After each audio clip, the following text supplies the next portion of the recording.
सूर्य और हवा। एक बार की बात है, एक दिन सूर्य और हवा में अचानक विवाद होने लगा।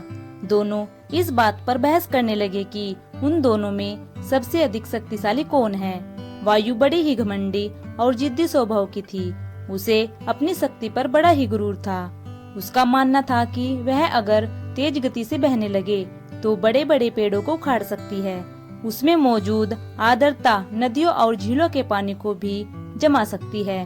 अपने इस घमंड के चलते वायु ने सूर्य से बहस करते हुए कहा, मैं तुमसे ज्यादा शक्तिशाली हूँ। मैं चाहूँ तो किसी को भी अपने झोंके से हिला सकती हूँ। सूर्य ने हवा की बात मानने से इनकार कर दिया और बड़े ही शांत तरीके से कहा, देखो, कभी भी अपने पर घमंड नहीं करना चाहिए। हवा यह सुनकर चिढ़ गई और खुद को ज्यादा शक्तिशाली बताती रही। इस पर दोनों आपस में बहस कर ही रहे थे कि उन्हें तभी रास्ते में एक आदमी दिखाई दिया। उस आदमी ने कोट पहना हुआ था। उसे देखकर सूर्य के मन में एक योजना आई।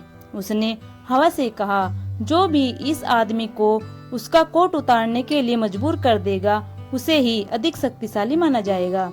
हवा ने बात मान ली और कहा, ठीक है, सबसे पहले मैं कोशिश करूंगी। तब तक तुम बादलों में छिप जाओ। सूर्य बादलों के पीछे छिप गया। फिर हवा बहने लगी। वह धीमे धीमे बहने लगी, लेकिन उस आदमी ने अपना कोट नहीं उतारा। फिर वह तेज से बहने लगी। हवा तेज होने की वजह से उस आदमी को ठंड लगने लगी और उसने अपने कोट से शरीर को अच्छे से लपेट लिया। बहुत देर तक ठंडी और तेज हवा बहती रही, लेकिन उस आदमी ने अपना कोट नहीं उतारा। अंत में हवा थककर शांत हो गई। इसके बाद सूर्य की बारी आई। वह बादलों से बाहर निकला और हल्की धूप करके चमकने लगा। हल्की धूप होते ही उस व्यक्ति को ठंड के तापमान से थोड़ी राहत मिली, तो उसने अपना कोट ढीला कर दिया। इसके बाद फिर सूर्य तेजी से चमकने लगा और तेज धूप निकल गई।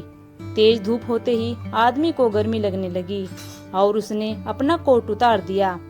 जब हवा ने यह देखा तो वह खुद पर शर्मिंदा होने लगी और उसने सूर्य के सामने अपनी हार मान ली। इस तरह घमंडी वायु का अहंकार भी टूट गया। तो दोस्तों, खुद की योग्यता व ताकत पर कभी घमंड नहीं करना चाहिए, क्योंकि घमंड करने वालों की कभी जीत नहीं होती।